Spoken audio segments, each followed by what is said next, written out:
Morning મિત્રો, કેમ છો બધા? મારા નવા બ્લોગમાં આપણું હાર્દિક સ્વાગત છે. અને મસ્ત મજાની આપણી ગુડ મોર્નિંગ થઈ ગઈ છે. અને આજે તો છે આપણે વાના રસમ. તો તમે બન્યા રહેજો, તમને દેખાડીશું કેવી અમે બધું સજાવીએ છીએ અને કેવી રીતે ઉજવીએ છીએ. તો તમે કન્ટિન્યુ રહેજો અને બહુ બધી આપણે મજા કરવાની છે. એમ કરે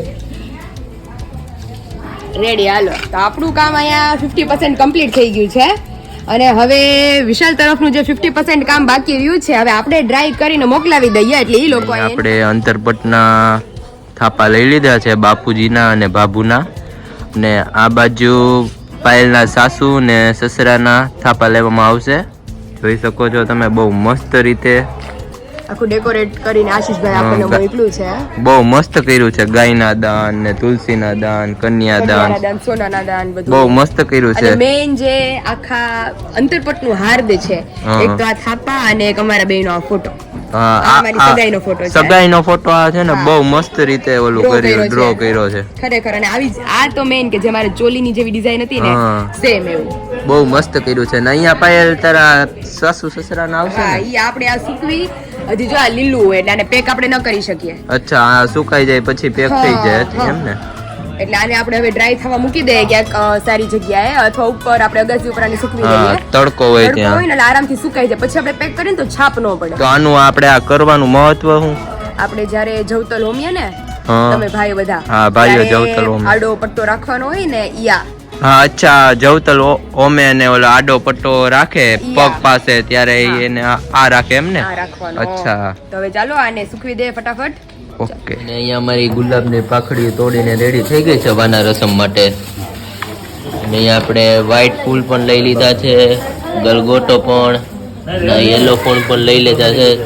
તો આ બધા ફૂલથી શણગારવાના છે ને. ચાલો તમે બન્યા રહો, તમને દેખાડવી શણગારીએ. આપણી મસ્ત મજાની બધી રસોઈ થઈ ગઈ છે. રીંગણાનું શાક, ભીંડાનું શાક, સંભારો, ભાત, રોટલી.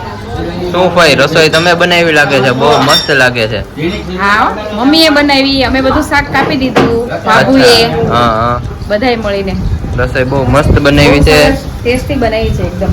હા, આવો જમવા બધા. ચાલો આવી જાવ જમવા અને અમે પણ જમી લઈએ. આપણા રોટલા મસ્ત મજાના ચડે છે, બાબુ બનાવે છે રોટલા. શું બાબુ? જો દાળ બની ગઈ, ભીંડાનું શાક કર્યું, નકરા આખા રીંગણાનું શાક, રીંગણાના ભાત. અને હમણાં 2 દિવસથી નવીન ખાઈશ ને, એટલે આજે દેશી ખાણું બનાવ્યું એમ? રીંગણાનું શાક ને રોટલા. રીંગણાના શાક મેં જોયું એટલે મેં કીધું તો બાબુ તો રોટલા બનાવશે. બાબુને રોટલા બહુ ભાવે છે. હવે સંભારો, ભીંડાનું શાક, રોટલા, રીંગણાનું શાક. અને અંદર આપણે પાયલબેન ને બધા શણગારે છે. વાના રસમ છે તો વેલા હેર જમી લઈને પાછા બધા તૈયાર થવા મળી વાના રસમ નું. વાના રસમ આજે સેલિબ્રેશન કરવાની છે એમ ને? ઓકે, ચાલો તો તમને દેખાડીએ વાના રસમ નું. મસ્ત મજાનું ડેકોરેશન થઈ ગયું છે વાના રસમ નું. તો આ ડેકોરેશન અને મેન તો તમે લાગો છો ડેકોરેશન. આરવી તો હોય જ. હા, બાપુજી તો હોય હેલ્પ કરવામાં. એવું છે કે ગાંધીપટ્ટી ઓરસ ચોરસમાં આપણે ખીલ્યો તો હોય નહીં એટલી બધી મારેલી. તો જ્યાં ઓલો આવે છે ટીંગાડવાનું, ત્યાં પપ્પા 1 by 1 ખીલ્યો મારે છે. બહુ મસ્ત ડેકોરેશન કરશું. બહુ મસ્ત લગાડ્યું છે. અને અહીંયા જો બધું અલગ અલગ અમે સેટ કરી રાખ્યું છે 1 by 1. બેંક તો આપણે અહીંયા ડેકોરેટ કરવાનું છે કારણ કે ફોટોશૂટ અહીંયા થવાનું છે. હા, અને અહીંયા આપણે ઓલું શું પૂરી ને એવું વણવાનું હોય ને, એવું હોય ને વાના રસમમાં. તો બપોરે બધા મહેમાનો આવી જશે, બાબુ ને બધા લોકો આવી જવાના છે. તો બહુ મજા કરીશું આપણે અહીંયા. તમને બધાને સાથે લઈને ચાલશું. તો હવે જમવાનો ટાઈમ થયો છે 12:30 પહેલા અમારે આખું કમ્પ્લીટ કરવાનું. કમ્પ્લીટ કરીને પછી બપોરે મહેમાન આવે એટલે તમને બધાને દેખાડીએ. અત્યારે આપણી મોસ્ટ ઓલરેડી બધી જ તૈયારી થઈ ગઈ છે. બાપુજીને હજી લગાડે છે ફૂલ ને એવું બધું. અને અહીંયા બધો સામાન આવી ગયો છે. આને શું કહેવાય પાયલબેન? વાના રસમ. વાના રસમ તો ઠીક, પણ આ સામાન છે એને શું કહેવાય? વાના અલગ અલગ છે, આપણે ગોઠવશું એ પ્રમાણે તમને બધાને દેખાડતા જશું. અમારે મસ્ત રીતે બધું શણગારી દીધું છે અને હજી કામકાજ થોડું ઘણું શરૂ છે. જો અહીંયા બધા શણગારે છે. ફાઇનલી આપણું વાના રસમ માટે જે ડેકોરેટ કરવાનું હતું એ બધું ડેકોરેટ થઈ ગયું છે. તો ચાલો તમને દેખાડવી કેવું અમે ડેકોરેટ કર્યું છે ને કોમેન્ટ કરીને જરૂરથી જણાવજો કે કેવું તમને લાગ્યું.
હવે એ ગીત આ કાહે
સહકુટુંબ અમારો ફઈ ફુવા દીદીઓ બધી અને હજી આમાં ભાભીઓની કમી છે અમારી.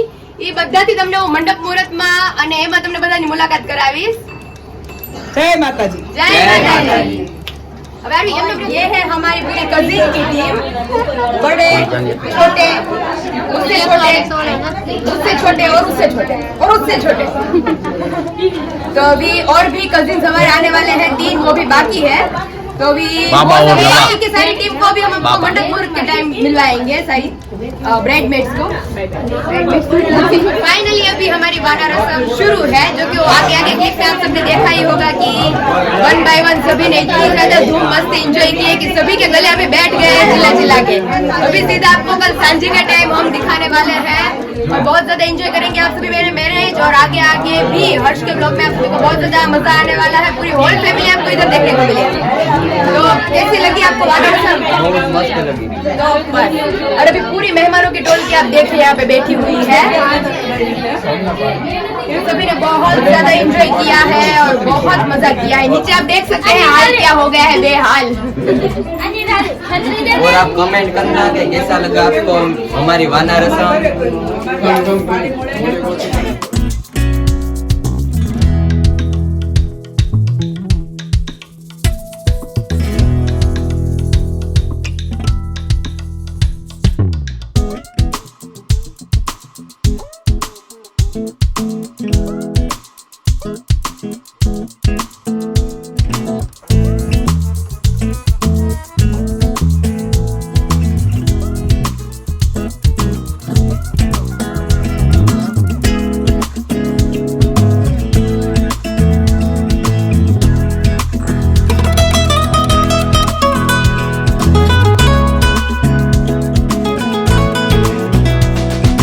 અત્યારે આપણે અહીંયા લાઈવ સ્ટીમ ઢોકળા બને છે, બધા વાના રસમ કરીને બહુ થાકી ગયા છે. અને મમ્મીના સ્પેશિયલ બા જેવા જ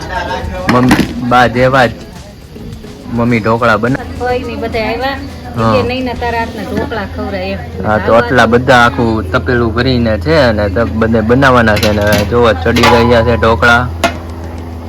અને અહીંયા પણ આપણે બધા બેઠા છે, બધા માટે ઢોકળા બનાવવાના છે. તો સારું, ચાલો મમ્મી બનાવો ને પછી ટેસ્ટ કરીને જણાવીએ આ બધાને કેવા બને. હાલો બધા ઢોકળા ખાવા. ચાલો આવી જ જાજો.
મિત્રો, તમને વાના રસમ કેવી લાગી જરૂરથી જણાવજો. અને બહુ આપણે મજા કરી, તમે પણ જોઈ શકો છો કે આપણે બહુ મજા કરી.